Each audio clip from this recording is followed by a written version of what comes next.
make it. And while this method can get you quick results, you can't keep it up forever. Eventually, you will exhaust your battery of fakeness. I think the reason why is because we already fake enough stuff.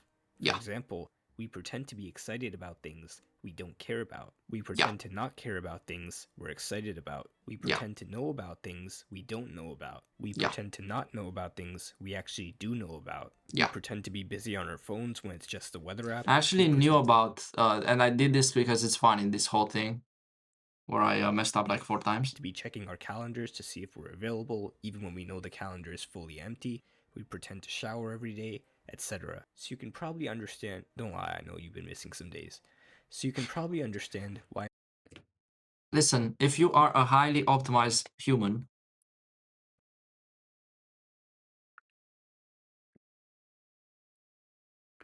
you do not need to shower every day. If you do not sweat, then you're an alpha male, okay? True fucking, chat. I hope this black dot here is just from the press and not mold. Cheers. If it's mold, I'm just gonna sue and make a gazillion dollars. No, it's not mold. It's actually from the press. I think it should be. I'm pretty. It might be easier to just become confident instead of adding it on top of a long list of personality traits you have to fake. Luckily, the process to become more confident is actually pretty easy. This method has currently not been patched, and it actually does work. Step 1 is to identify where you are on the confidence scale. Now I just made up the scale, but let's see if it ends from extreme levels of fear, self-doubt, and insecurity to all the way on the other side, which has overconfidence, arrogance, and entitlement. You obviously don't want to be on either extreme. More confidence is not always better, and doubting yourself is not always a bad thing. W not being on either extreme. The best place to be is in the middle, but it depends on what you value. W middle. If you value taking risks and moving fast, and you don't really worry about messing things up or making people mad, then you might prefer to be around here. If you value making safe, calculated decisions, and you want to avoid making enemies, and you want to avoid bad decisions, then you might prefer to be around here. But in general, society tends to reward people who are higher up on the confidence scale. That way you higher is up, figure out rewards how you by got to side. this point, because it takes a lot to move up or down the confidence scale. It doesn't just happen overnight. However, I'm so fucking crazy that I thought I could pull this down like it's fucking resolved. I have lost it, dude. In that many years of your life, talking to people, experiencing things, getting feedback, and adjusting your behavior based on how other people interact with you. And all of that has gotten you to this point. When you were born, you probably started off high on the scale because you had no reason to be insecure about anything. Even Not true. When I was born, the doctor actually slapped me and was like, "You motherfucker are gonna." He got bullied straight from the. Nah, just kidding. Actually, yeah. I'm kidding, guys. I'm kidding. You wouldn't know it. You'd have no reason to feel insecure until eventually you grow up and then other people start implanting negative thoughts into your brain. Maybe it's people running away from you or giving you weird looks or making fun of you or telling you you're bad at something, or maybe you watch a video that makes you feel bad about yourself. Damn. Maybe you have some embarrassing moments on top of that, and all of that slowly builds up and moves you down the scale. You no longer believe you are capable of certain things. I can't be good at sports. I can't be attractive. I can't be funny. I can't be smart. I can't get people to like me. I can't do a pull-up. I can't code. I can't make friends. I can't resist junk food. I can't wake up early. I can't get any work done. I can't be a leader. And the more you keep thinking these things, woke up super early the more today, true chat. they become. And the more reason you have to keep thinking these things. Like if you think no one likes you, you're not even going to try to talk to people. And if you don't talk to people, no one will talk to you, which will reinforce the idea that no one likes you. The vicious cycle. Here are 2 methods you can use. The first one is reprogramming. If you're someone guys, listen, you take a rod, okay, a metal rod, okay, you open up your eyelid, okay, and you basically, this is not medical advice, you basically kind of like insert it and dig around, give yourself a beautiful beautiful makeover. This might make a lot of sense. It's actually a method that Maxwell Maltz came up with in a book called Psycho-Cybernetics. Basically, the idea is that if you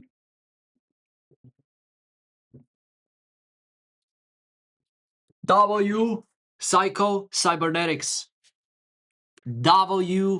Psycho-Cybernetics. fucking book.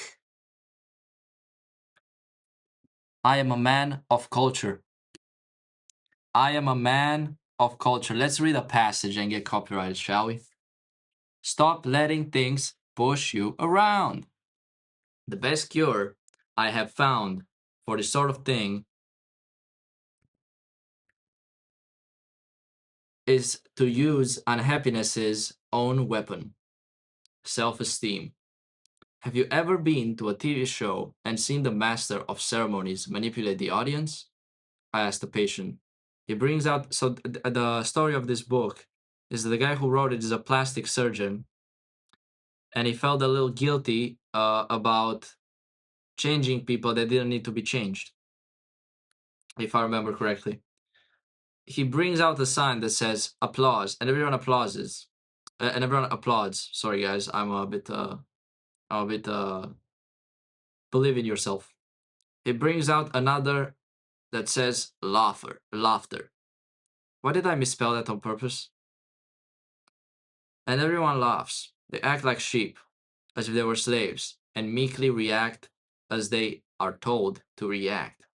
You're acting the same way. You are letting outward events and other people dictate how you shall feel and how you shall react.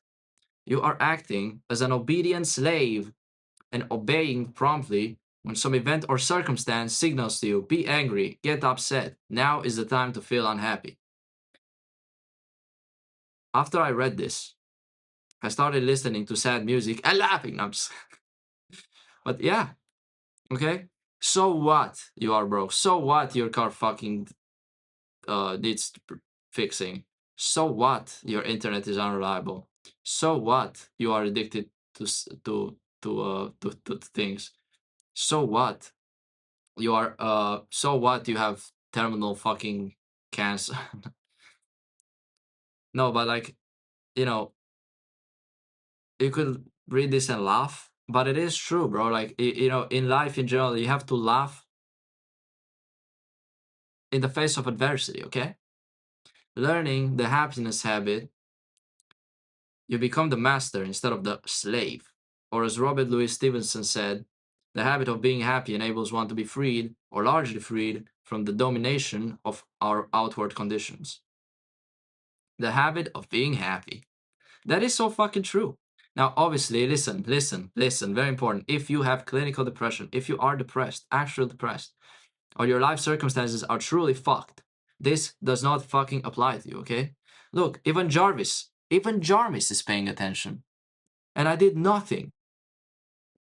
Guys, listen to me. I think there's a fucking AGI inside these fucking things, I swear to God, that just wake the fuck up, you know? Your opinion, okay, you can, Jarvis, listen. Chillax, okay? Your opinion can add to unhappy events. Even in regard to tragic conditions and the most adverse environment, we can usually manage to be happier, if not completely happy, by not adding to the misfortune of our own feelings of self-pity, resentment, and our own adverse opinions. How can I be happy? The wife of an alcoholic husband asked me. I don't know, I said, but you can't be happier by resolving not to add resentment and self-pity to your misfortune. By the way, guys, I can't really read this because I just burned my eyes trying to fix Jarvis. How can I possibly be happy? Asked. So he is a Chad, bro. He saw a woman that's destroyed because her life is alcoholic, and she's like, don't self-pity or misfortune. No, but yeah, that's true. Like, be strong, you know what I mean? Don't self-pity. Take decisions. He basically indirectly told her to probably dump the guy and to actually have some self-confidence. And listen, maybe you can't do that, but you gotta try, bro. You gotta fucking try. How can I possibly be happy? Asked the businessman. I have just lost 200 grand on the stock market. Bro invested in Cloudflare. I am ruined and disgraced. We have a man that goes straight to the point. I am ruined and disgraced. My day.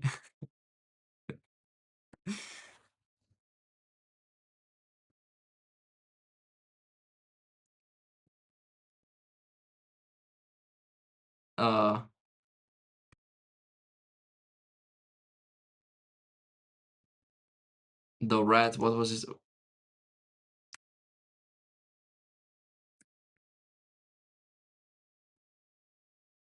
My disappointment is immeasurable. Bro, I was like, my disappointment is immeasurable. And my day is ruined after losing 200 grand. Oh, we even have a Bitcoin. We even have a Bitcoin. We even have a Bitcoin. Fucking yeah. That gift was about Bitcoin. Either way, I don't know why Bitcoin is doing great. All right, so I mean, honestly, with the recent events, okay.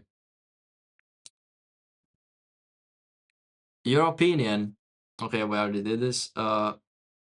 You can be happier, I said, by not adding your own opinion to the facts.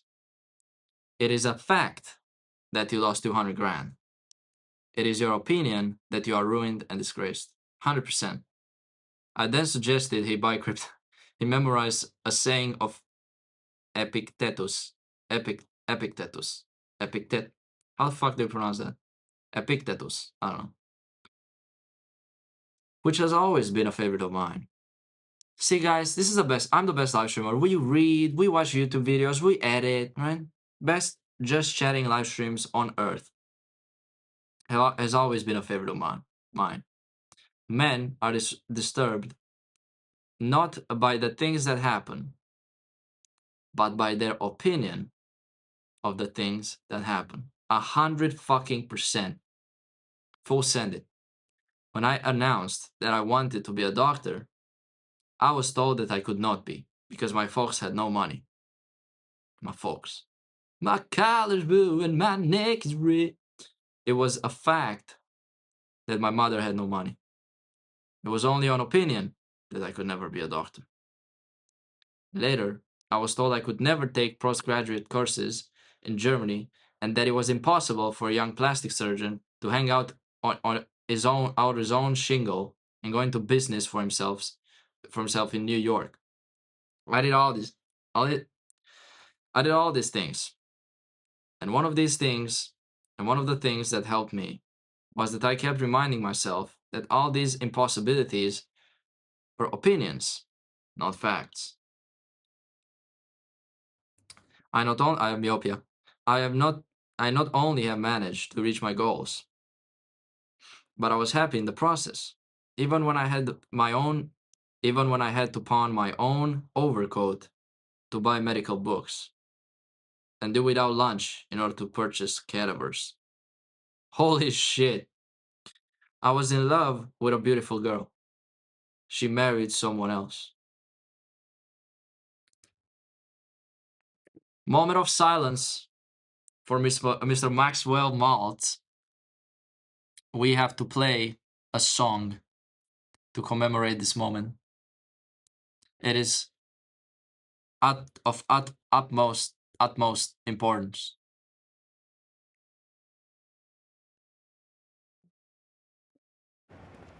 Hola.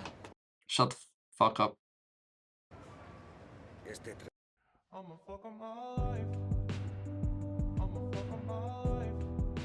gonna play this on loop.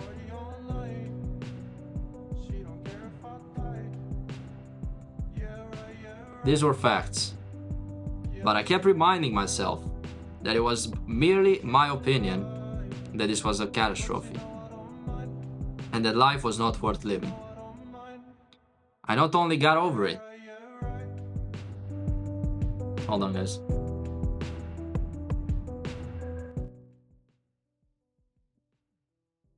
Actually, can I undo?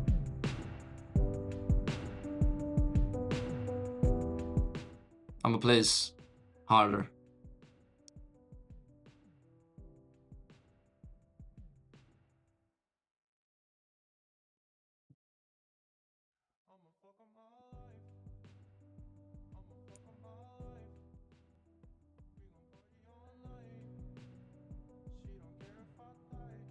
Do we have a not?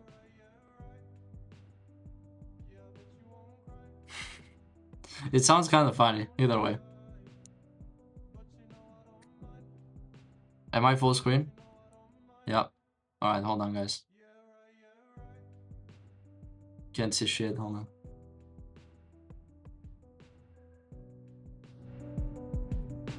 See guys, the best live streams. Hell yeah. But I kept reminding myself that it was merely my opinion, that this was a catastrophe, and that life was not worth living. I not only got over it, but it turned out it was one of the luckiest things that ever happened to me. The attitude that makes for happiness. It has been pointed out earlier that since man is a goal-striving being, he is functioning naturally and normally when he is oriented towards some positive goal and striving towards some desirable goal. Happiness is a symptom of normal, natural functioning, and when a man is functioning as a goal striver, he tends to feel fairly happy, regardless of circumstances. I wish I had a facts button to press. I wish I had a facts button to press.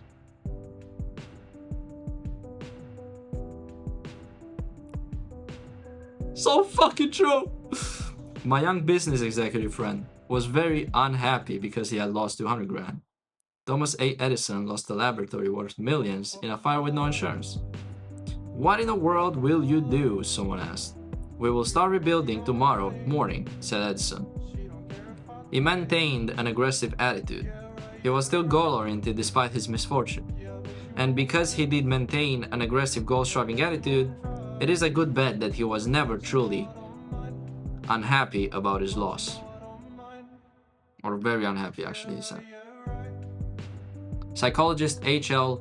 Hollingworth said that happiness requires problems, plus a mental attitude that is ready to meet distress with action towards a solution. Much of what we call evil is due entirely to the way men take the phenomenon, wrote William James in the Varieties of Religious Experience.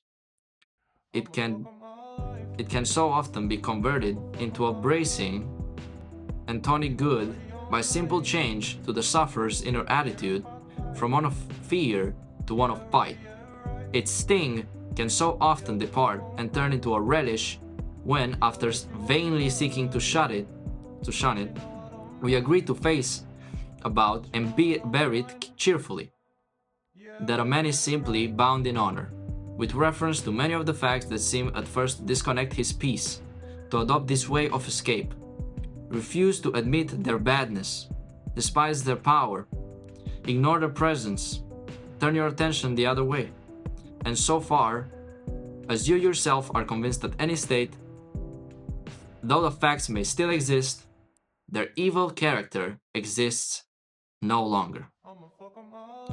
Since you make them evil or good by your own thoughts about them, it is ruling of your fucking thoughts which proves to be your principal concern. Looking back on my own life, I can see that some of the happiest years were those when I was struggling through as a medical student and living from hand to mouth in my early days of practice. Many times I was hungry. I was cold and ill-clad. I worked hard, a minimum 12 hours a day. I worked hard a minimum of about 12 hours a day. Many times I did not know from month to month where the money was coming from to pay my rent. But I did have a goal. I had a consuming desire to reach it and a determined persistence that kept me going towards it. I related all this to the young business executive and suggested that the real cause of his unhappy feeling was not that he had lost 200 grand, but that he had lost his goal. He had lost his aggressive attitude, and he was yielding passively rather than reacting aggressively. I must have been crazy, he told me later, to let you convince me that losing the money was not what was making me unhappy. But I'm awfully glad that you did. He was like, yo, you are a crazy motherfucker, but I'm crazy, you got me crazy as well. He stopped moaning about his misfortune, faced about, got himself another goal, and started working towards it. Within 5 years, he not only had more money than ever before in his life, but for the first time, he was in a business that he enjoyed. practice exercise. Form the habit of reacting aggressively and positively towards threats and problems. Form the habit of keeping goal-oriented at all times, regardless of what happens.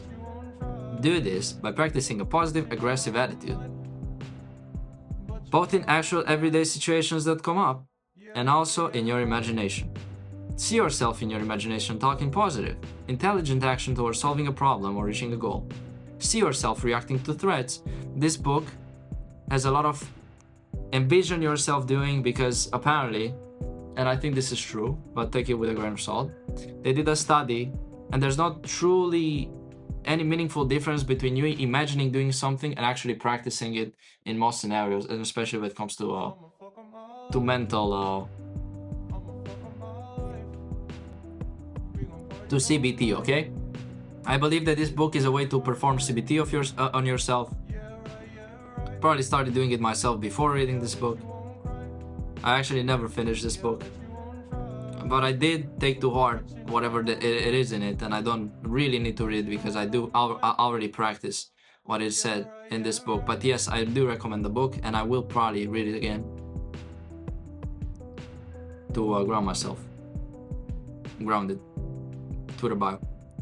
Most people are brave only in the dangers to which they accustom themselves, either in imagination or practice, said Bulwer Lytton, the English novelist. So yeah, he's not taking credit for all of it. That's super cool. This guy was, I really like the author. Systemically practice healthy mindedness. The measure of mental health is the disposition to find good everywhere. Ralph Waldo Emerson. The idea that happiness, or keeping one's thoughts pleasant most of the time, can be deliberately and systematically cultivated by practicing in a more or less cold-blooded manner strikes many of my patients as rather incredible, if not ludicrous, when I first suggested. Yet experience has shown not only that this can be done, but that it is about the only way that the habit of happiness can be cultivated. In the first place, happiness isn't something that happens to you. It is something you yourself do and determine upon.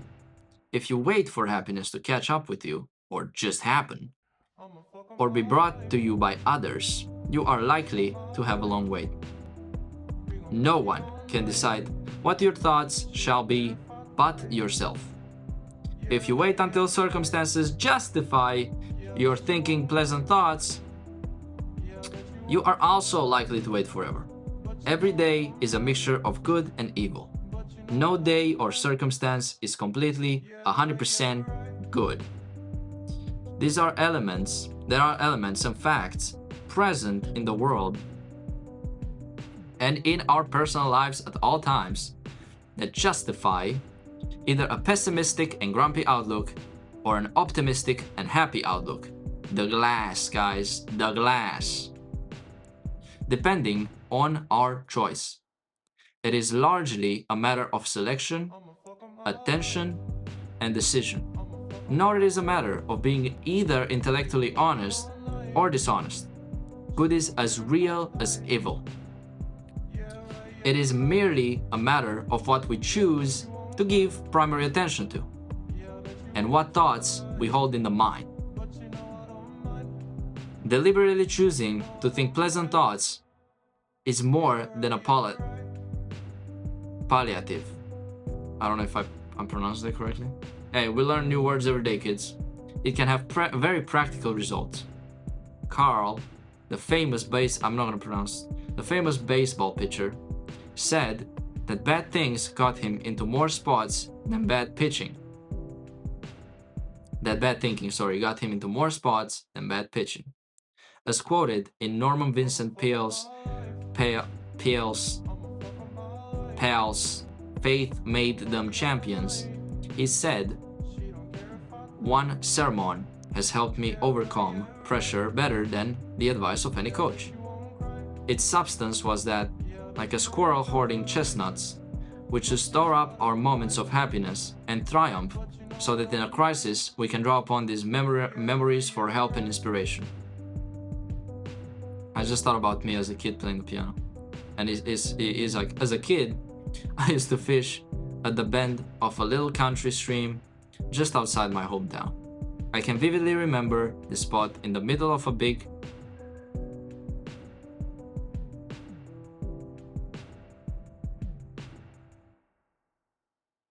green pasture surrounded by tall, cool trees.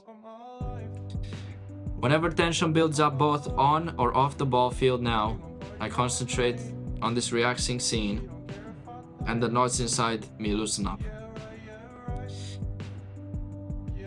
Gene Tooney told how concentrating on the wrong facts almost caused him to lose his first fight with Jack Dempsey. He awoke one night from a nightmare. The vision was of myself, bleeding, mauled and helpless, sinking to the canvas and being counted out. I couldn't stop trembling. Right there, I had already lost that ring match, which meant everything to me. The championship. What could I do about this terror? I could guess the cause. I had been thinking about the fight in the wrong way. I had been reading the newspapers, and all they had said was how Tooney would lose. Through the newspapers, I was losing the battle in my own mind. Part of the solution was obvious. Stop reading the papers.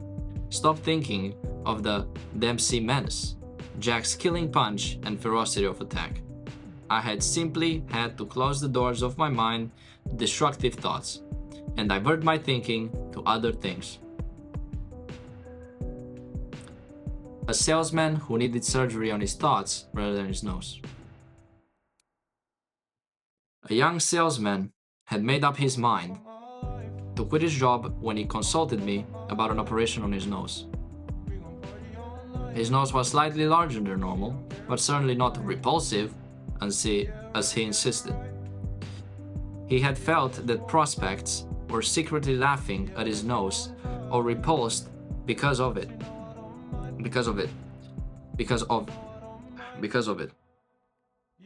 It was a fact that he had a large nose. It was a fact that 3 customers had called in order to complain of his rude and hostile behavior. It was a fact that his boss had placed him on probation and that he hadn't made a sale in 2 weeks. Instead of an operation on his nose, I suggested he perform surgery on his own thinking. For 30 days, he was to cut out all these negative thoughts. He was to completely ignore all the negative and unpleasant facts in his situation. And he deliberately focus his attention on pleasant thoughts. At the end of the 30 days, he not only felt better, but he found that prospects and customers had become much more friendly. His sales were steadily increasing, and his boss had publicly congratulated him in a sales meeting. I mean, is this not believable? I believe this is believable. In my believable belief that I believe in wholeheartedly. A scientist tests the theory of positive thinking. Okay, now he wants to prove. Dude, we think the same way for real. For real. Dr. whatever, in his book Body, Mind and Spirit, okay, Elwood Worcester, relates the testimony of a world-famous scientist.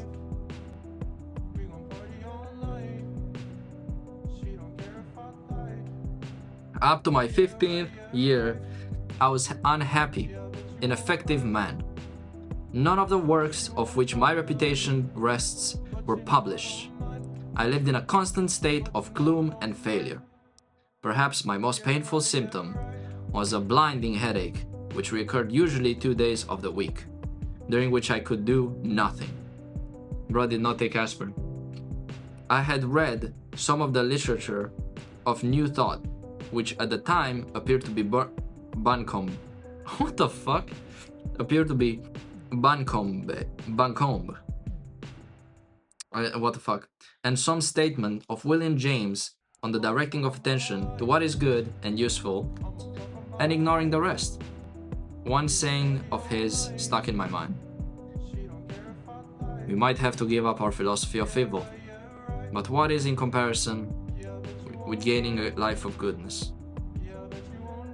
But what is that in comparison with gaining a life of goodness? Or words to that effect. Hitherto, these doctrines had seemed to me only mystical theories. But realizing that my soul was sick and growing worse, and that my life was intolerable, I determined to put them to the proof. I decided to limit the period of conscious effort to 1 month, and thought this time long enough. Okay, sorry. As I thought, and this is also what this book is based on. As I thought this time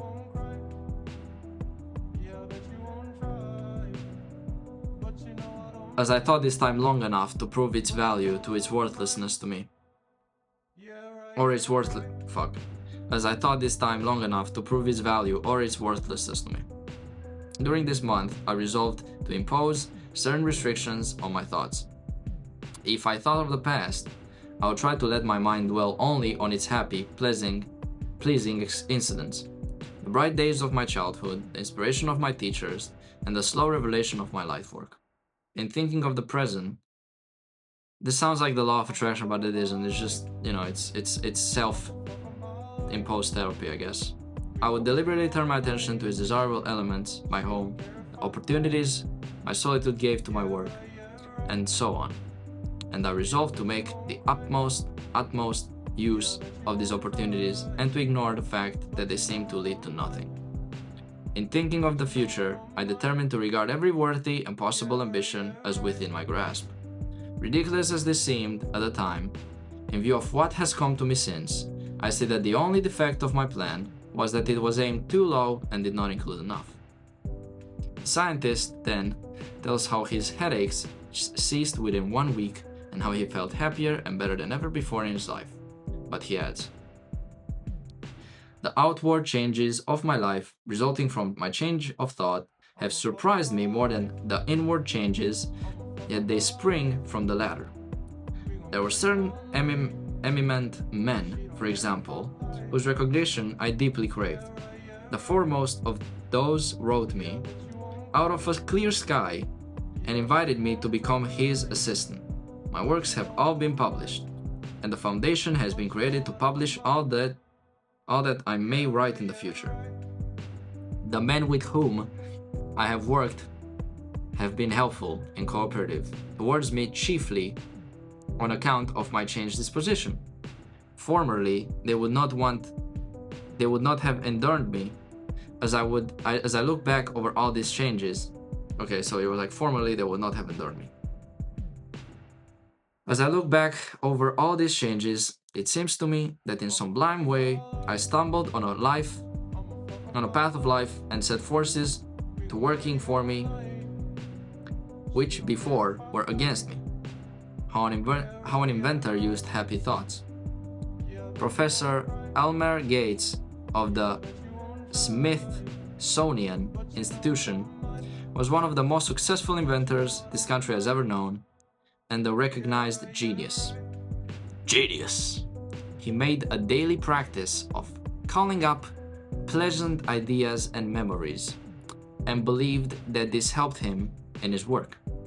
If a person wants to improve himself, he said, let him summon those finer feelings of benevolence, sorry, because I keep using quotes the wrong way, I think, either way, and usefulness, which are called up only now and then. Let him summon those finer feelings of benevolence and usefulness, which are called up only now and then.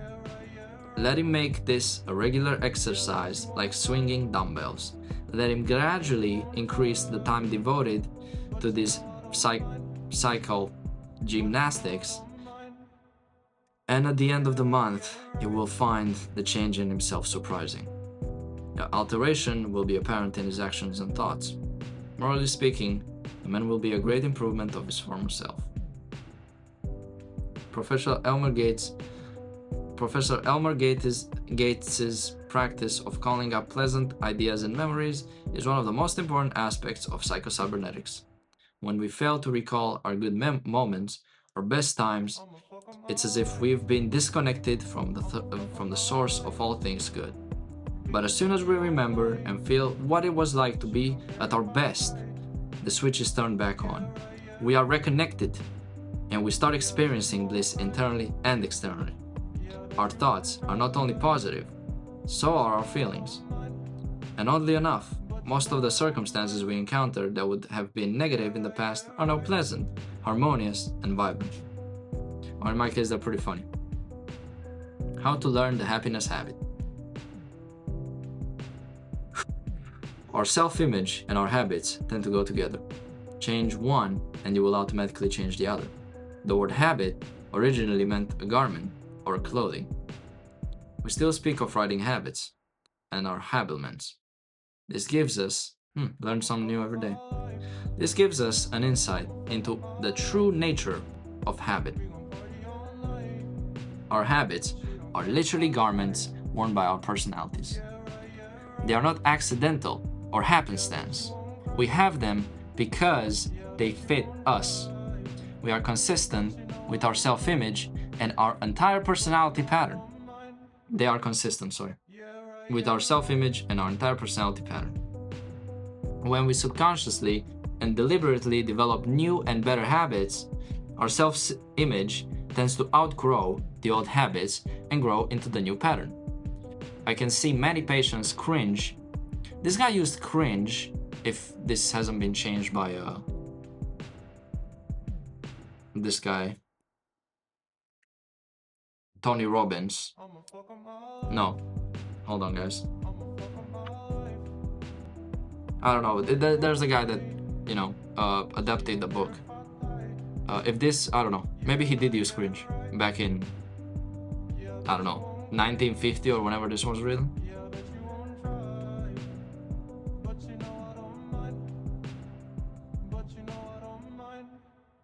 Alright, let's go.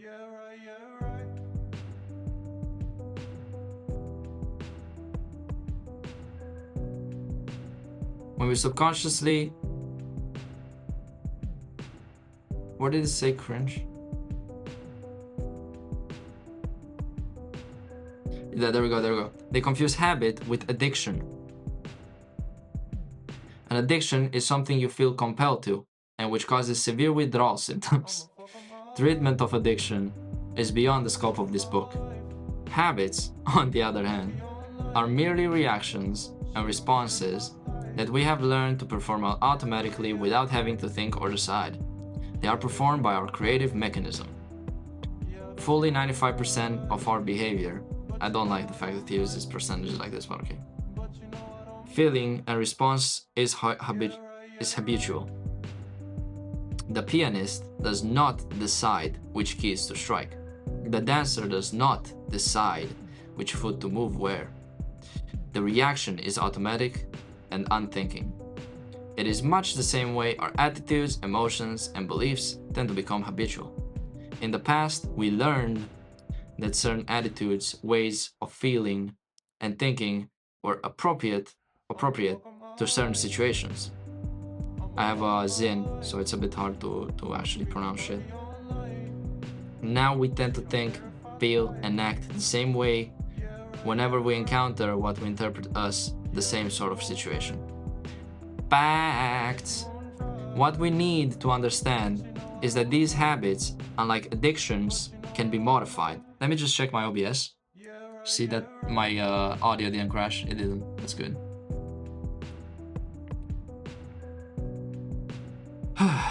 That these habits, unlike addictions, can be modified, changed, or reversed simply by taking the trouble to make a conscious decision, or in my case, literally talk about shit until it enters my noggin. And then by practicing or acting out the new response or behavior. The pianist can consciously decide to strike a different key if he chooses. The dancer can consciously decide to learn a new step. There is no agony about it. It does require constant It does require constant watchfulness and practice until the new behavior pattern is thoroughly learned. Practice exercise. Habitually, you put on either your right shoe first or your left shoe. Habitually, you tie your shoes either by pressing on the right hand lace or action around behind, either by pressing the right hand lace around behind the left hand lace or vice versa. Tomorrow morning, determine which shoe you put on first and how you tie your shoes. Now consciously decide that for the next 21 days you are going to form a new habit by putting on the other shoe first and tying your laces in a different way.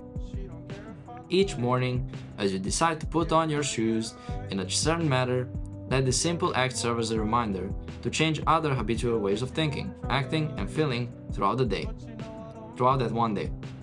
Say to yourself as you tie your shoes, I am beginning the day in a new and better way. Then, consciously decide throughout the day that I will be as cheerful as possible. I will try to feel and act a little more friendly towards other people. I'm going to be a little less critical and a little more tolerant of other people, their faults, failings, and mistakes, and I will place the best possible interpretation on their actions. Insofar as possible, I'm going to act as if success are inevitable, and I already am the sort of personality I want to be. I will practice acting like and feeling like this new personality. I will not let my own opinion color facts in a pessimistic or negative way. I will practice smiling at least 3 minutes during the day. Regardless of what happens, I will react as calmly and as intelligently as possible. I will ignore completely and close my mind to all those pessimistic and negative facts that I can do nothing to change. Actually, those are facts, not quote. Simple, yes, but each of the above habitual ways of acting, feeling, thinking does have a beneficial and constructive influence on your self-image. Act them out for 21 days, experience them, and see if worry, guilt, hostility have not been diminished and if confidence has not been increased. Key points to remember, fill in here. Funny thing about this book, I actually bought a pack of used books, which are about half of my library or whatever. And the woman gave birth, and I think she read this book, so that's cool. I sometimes see her WhatsApp status thingies. Either way. Very cool, because you can never find books in English in Spain, and not many self-help books either. Ingredients, in fact, if you find a self-help book, there's a decent chance it's going to be in English. And obviously I have more books upstairs. I have about 20 something books for now. Ingredients of the okay, so I think we should end this chapter here. Maybe we'll read some more of this later. Use the dollar as a bookmark like a fucking boss.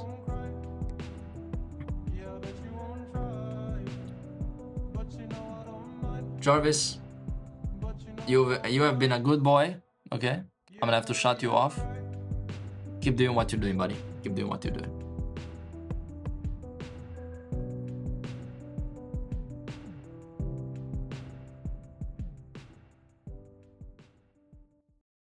Beautiful. Stream finished. What do you mean stream finished?